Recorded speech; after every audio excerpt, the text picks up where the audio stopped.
In this video, you are going to learn English through a true and fascinating story. Today's story is about Christopher McCandless, a young man who gave up his money, his possessions, and the comfortable life that most people dream of.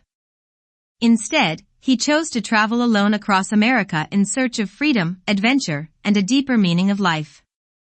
His incredible journey inspired millions of people around the world and later became the famous book and movie Into the Wild. Some people see Christopher as a brave dreamer. Others believe he made dangerous mistakes that cost him his life. As you listen to this story, you will improve your English while discovering one of the most thought-provoking true stories of modern times. If you enjoy learning English through true stories, please support the channel. You can like this video, subscribe, and if you would like to help even more, you can support me on Ko-Fi. The link is in the description below. Now, let's begin the story. Christopher Johnson McCandless was born on February 12, 1968, in El Segundo, California. From an early age, he was intelligent, curious, and independent. He loved reading books, especially the works of Leo Tolstoy, Henry David Thoreau, Jack London, and Ralph Waldo Emerson. Their writings encouraged people to live simply, respect nature, and question society. Christopher admired these ideas. As he grew older, he began to wonder whether modern life truly made people happy. His parents wanted him to succeed. They worked hard, earned good money, and provided Christopher and his younger sister, Corinne, with a comfortable home. To many people, they seemed like the perfect family. But behind closed doors, life was much more complicated. Christopher often argued with his parents. He disliked materialism and believed that many people cared too much about money, expensive possessions, and social status. As he became older, these disagreements became more serious. Although he loved his sister deeply, his relationship with his parents grew increasingly difficult. He felt that they expected him to live the life they had planned for him, while he wanted to find his own path. In 1990, Christopher graduated from Emory University in Atlanta, Georgia. He had excellent grades and a bright future. Many of his classmates were applying for well-paid jobs or preparing for graduate school. Christopher surprised everyone. Without telling his parents, he donated nearly all of his savings, about $24,000, to charity. He kept only a small amount of cash. Then he packed a few clothes, a sleeping bag, some books, and camping equipment into his old yellow Datsun. He left home. He had no intention of coming back. Soon after beginning his journey, Christopher decided that he wanted to leave his old identity behind. He abandoned his real name and started calling himself Alexander Supertramp. To him, this new name represented freedom. He wanted to be judged not by his education, his family, or his past, but by who he truly was.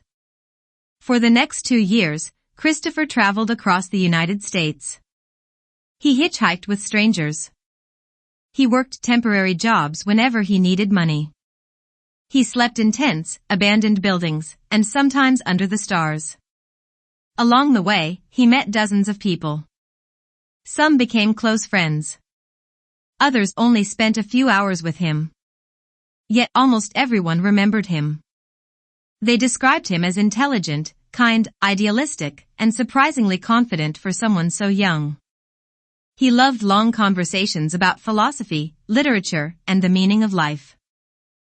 Many people tried to convince him to settle down. But Christopher always refused. He believed that true happiness could only be found through freedom. He wanted to experience life without money, comfort, or unnecessary possessions. To him, nature offered something that modern society could not. He dreamed of one final adventure. An adventure that would test everything he believed. He wanted to travel alone into the Alaskan wilderness. He believed that there, far away from cities and civilization, he would finally discover who he really was. He had no idea that this journey would become one of the most famous survival stories of the 20th century. In April 1992, Christopher finally reached Alaska. It was the place he had dreamed about for years. To him, Alaska represented the last great wilderness. It was a land of mountains, forests, icy rivers, and wild animals. There were very few roads, and large areas were completely untouched by modern civilization. Christopher believed this was the perfect place to test himself. He wanted to survive using only his knowledge, determination, and the few supplies he carried in his backpack. Before entering the wilderness, he met a man named Jim Gallion. Gallion was driving his pickup truck when he saw Christopher hitchhiking near Fairbanks. He offered him a ride. During their conversation, Gallion quickly realized that Christopher was planning something very dangerous. The young man wanted to live alone in the Alaskan wilderness. Gallion looked at Christopher's equipment with concern. His backpack was light. He had only a small bag of rice, a few books, a camera, a sleeping bag, a .22 caliber rifle, and basic camping equipment. He had no detailed map.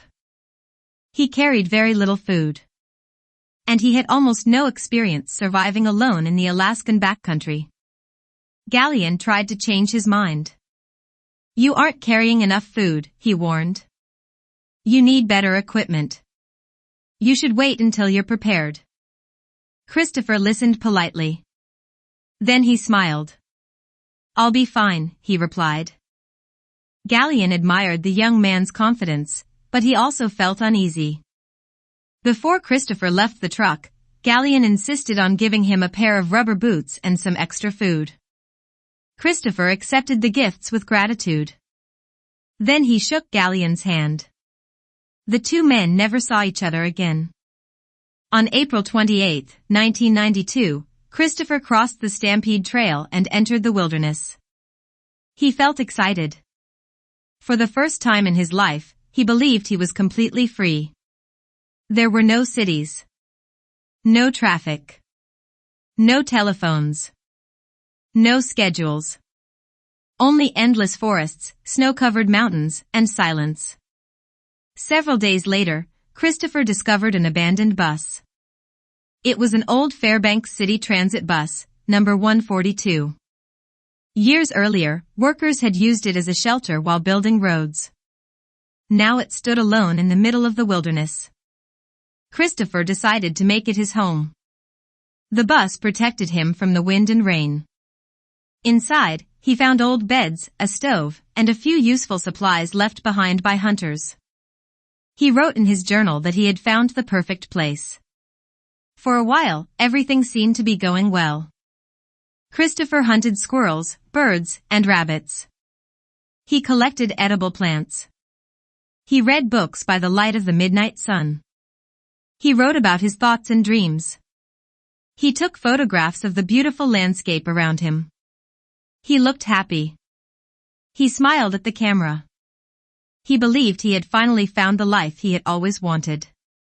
Living alone in the wilderness was not easy. Every day was a struggle. Christopher had to find enough food. He had to stay warm during cold nights. He had to protect himself from wild animals and harsh weather. Sometimes he was successful. Other times he went hungry. One day, after several unsuccessful hunts, Christopher managed to shoot a large moose. He was incredibly proud. It was more meat than he had ever imagined. But he soon faced a problem he had not expected. Without proper equipment, he could not preserve the meat. The weather was too warm. Flies covered the animal.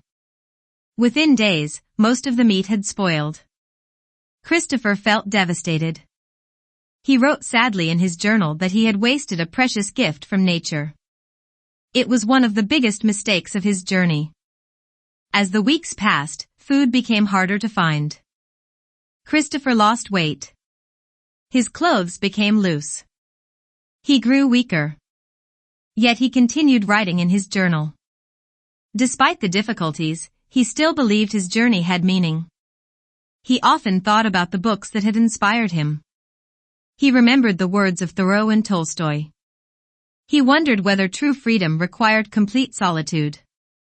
Sometimes he felt peaceful. Sometimes he felt lonely. For the first time, he began to miss the people he had met during his travels. He even thought about his family. By the middle of summer, Christopher decided it was time to leave the wilderness. He had experienced the adventure he had dreamed about. Now he wanted to return to civilization. He packed his backpack. He left the bus. And he started walking back along the Stampede Trail. But when he reached the Taklamakan River, everything had changed.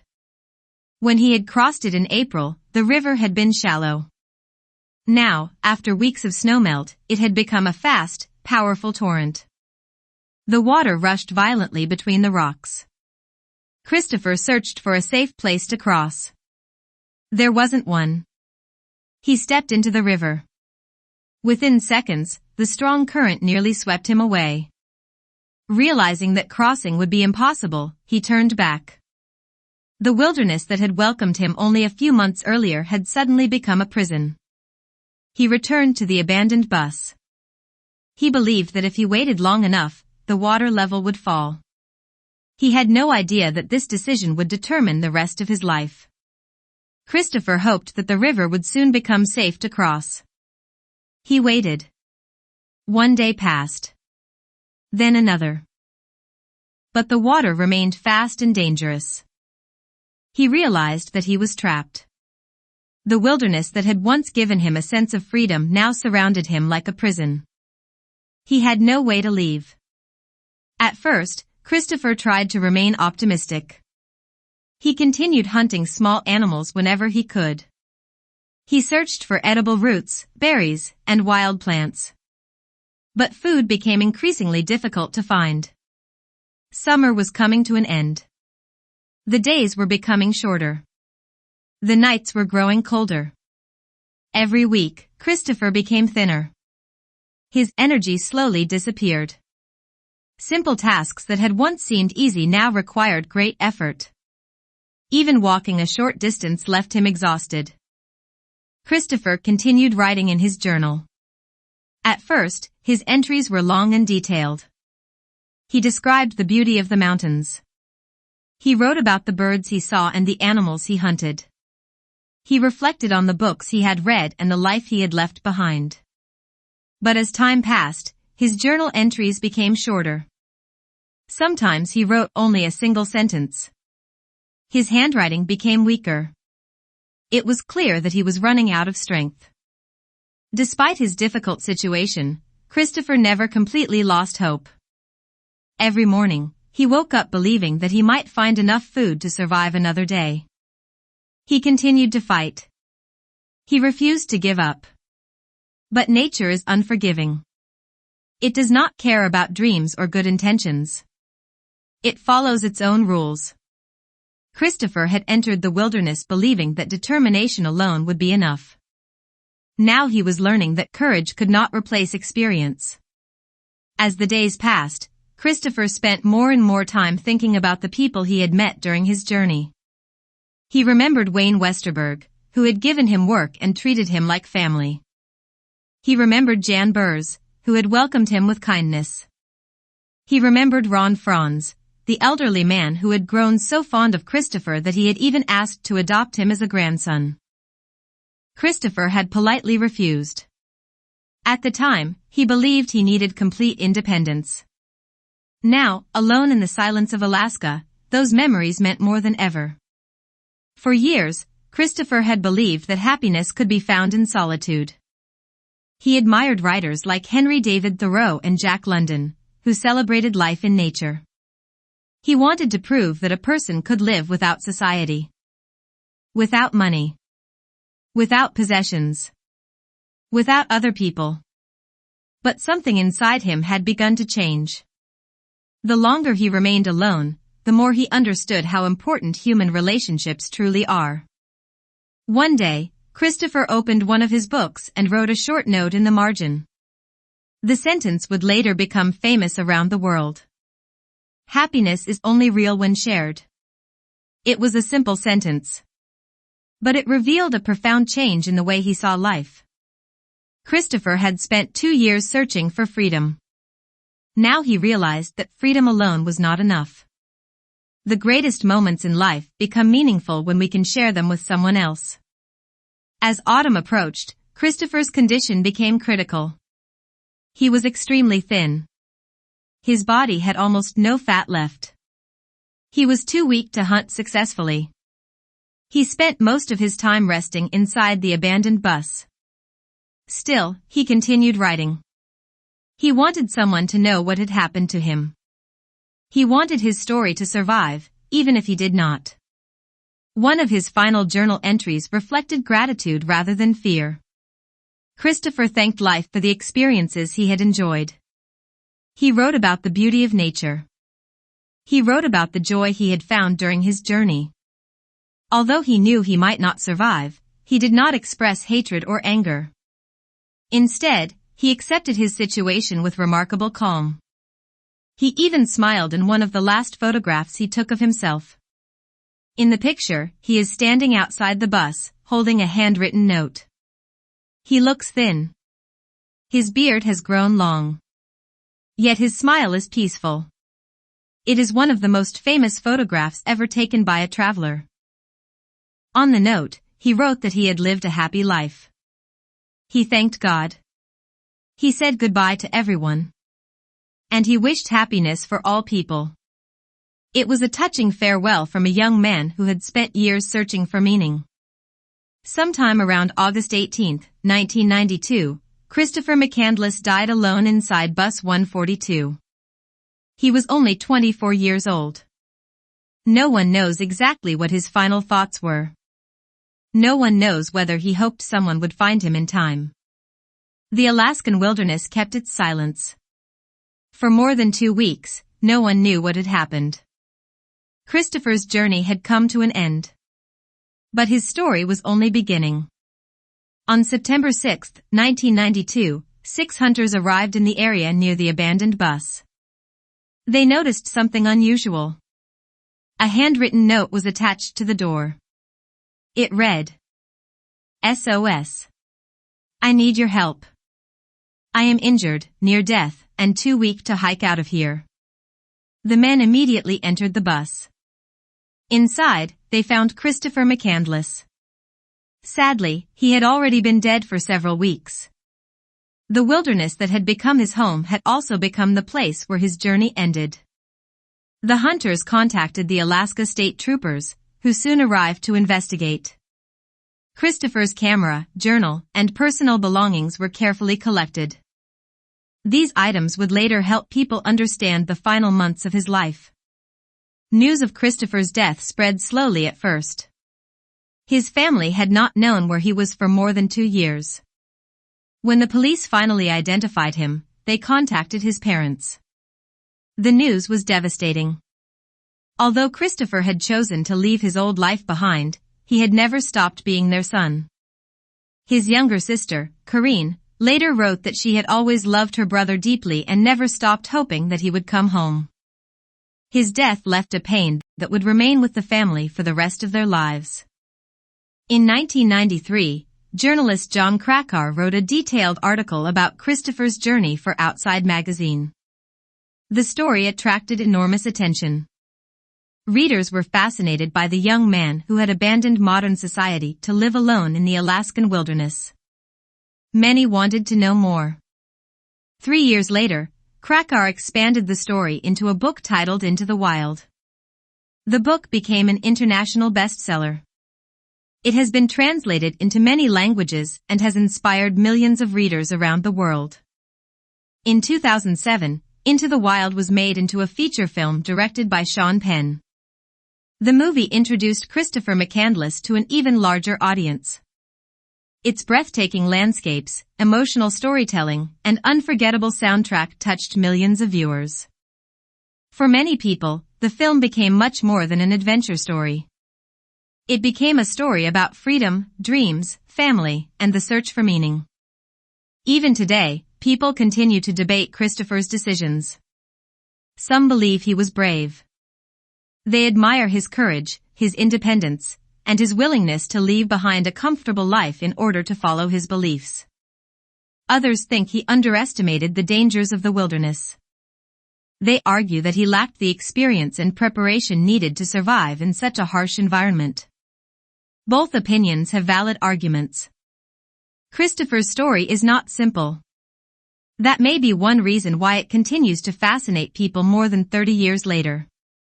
After the book and the film became famous, thousands of people traveled to Alaska hoping to visit Bus 142. For many, the bus became a symbol of freedom and adventure. However, the journey was extremely dangerous. Several visitors became lost while trying to reach it. Others had to be rescued after attempting to cross the same river that had trapped Christopher. Tragically, some people even lost their lives. Because of these dangers, the Alaskan authorities decided to remove the bus in 2020. Today, it is preserved in a museum, where visitors can see it safely without risking their lives. What can we learn from Christopher McCandless? His story teaches us that courage is important. So is curiosity. Dreaming about a different life can inspire us to grow and discover who we really are. But his story also reminds us that dreams should be balanced with knowledge, preparation, and respect for nature. The natural world is beautiful. It can also be unforgiving. Christopher loved nature deeply. Perhaps more than anything else, he wanted to feel truly alive. In many ways, he succeeded. He experienced adventures that few people will ever know. He met extraordinary people. He saw breathtaking places. But he also paid the highest possible price. One sentence from Christopher's journal continues to inspire people around the world. Happiness is only real when shared. Those 5 words may be the most important lesson of his journey. For years, he searched for happiness in complete independence. In the end, he realized that the greatest moments in life become even more meaningful when we share them with family, friends, or the people we love. Perhaps that is why his story continues to resonate with so many people. It is not only an adventure. It is a reminder that life is a balance between freedom and connection, between independence and love. If you enjoyed learning English through this true story, don't forget to like this video and subscribe to the channel. It really helps me create more stories like this for you. And if you would like to support my work, you can buy me a coffee on Ko-fi. You can find the link in the description below. Thank you so much for watching. See you in the next story.